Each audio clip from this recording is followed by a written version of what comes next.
Bago pangunahan ng opisyal na pagbubukas ng Asia-Pacific Ministerial Conference on Disaster Risk Reduction, isang hapunan sa Malacanang ang inihandog ni Pangulong Ferdinand R. Marcos Jr. sa mga delegado.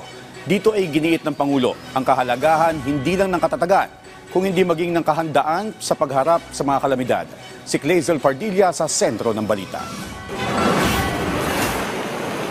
Napadadalas at mas lumalakas na sakuna dulot ng climate change o pagbabago ng panahon. Ayon kay Pangulong Ferdinand R. Marcos Jr., nangangailangan ng mas malalim na kooperasyon.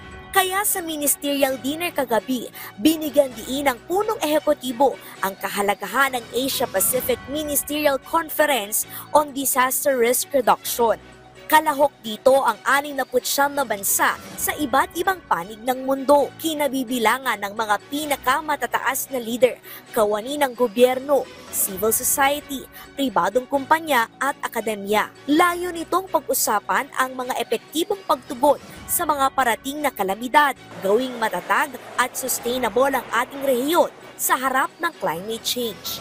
Through this conference, we are presented with the opportunity to explore new avenues of collaboration, especially in leveraging science and technology to alleviate the impact of climate change and ensuring that disaster risk reduction financing is accessible to all. Pilipinas ang host ng event katuwang ang United Nations Office for Disaster Risk Reduction. Ayon sa UN, hindi may iwasan ang mga natural hazard pero nasa kamay nating pigilan ang nakapamiminsala nitong epekto sa tao at hanapbuhay. Malaki anya ang papel ng Pilipinas. Bansang ipinakita ang katatagan sa climate crisis gaya ng bagyo, lindol, tsunami at pagputok ng bulkan. Kaya inaasahan ang pagbabahagi nito ng pananaw at karanasan sa pagtulong sa mga komunidad sa panahon ng sakuna. It's a lighthouse which will give inspiration to countries not just in Asia-Pacific but beyond Asia-Pacific to across the world.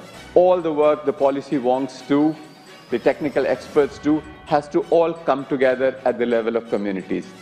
This recognition is nowhere more vibrant than in the Philippines.